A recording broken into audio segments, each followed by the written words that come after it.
Pulezidenti wa Amerika omulonde Donald Trump Jr. azze ayogera engeri gy'agenda okukolamu emirimu gye. Ezimu ku nsonga z'abadde addiŋŋana mwe muli ensonga ekwatagana ku Amerika n'amawanga amalala, nga Trump abadde agamba endagaano zonna Amerika ze yakola n'amawanga amalala agateesigika nga Iran, gy'agamba nti y'emu ku mawanga agabikkirira obutujju era nga tesaana kwesembereza. President Trump era yateeka bangi ku bunkenke bwe yalemera ku ky'okugoba abantu b'enzikiriza y'eddiini y'Obuyisiraamu mu Amerika ng'abalumiriza nti beekobaana n'abatujju okutigomya Abamerika n'abantu abalala. Trump yatuuka n'okutiisatiisa nti wakuzimba ekisenge ku nsalosalo za Amerika ne Mexico mu nkola ye ey'okukugira abamenyi b'amateeka abava Mexico omuli abayaga n'abakwasi b'abakazi. Ekyasinga okwewuunyisa abantu mu ntegeka ya Trump eno kwe kutegeeza nti yamala dde okukkiriziganya ne pulezidenti wa Mexico era ekisenge ky'agamba okuzimba wakati w'ensi zombi Amerika tegenda kuteekamu yadde ekikumi wabula Mexico yegenda okukivujjirira. Trump azze avumirirwa oludda lwa Hillary Clinton olw'endowooza ye ku nsonga y'abasiyazi nga kigambibwa nti takkiriziganya na kutongoza muze guno mu ggwanga lyonna, wabula ye ng'agamba nti essaza lyonna eryagala okutongoza omuze guno mu Amerika lyakuyita mu kiragiro kya kkooti ensukkulumu ey'Amerika.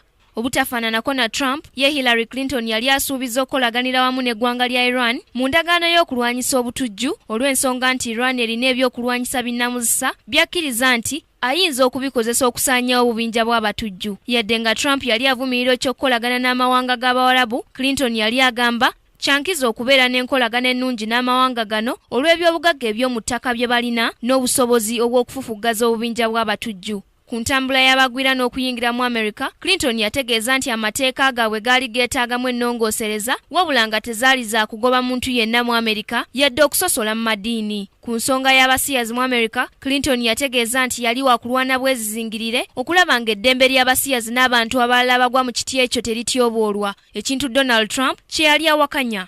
Ku lwa Kingdom TV, Nasaka Joweria, amalindirire.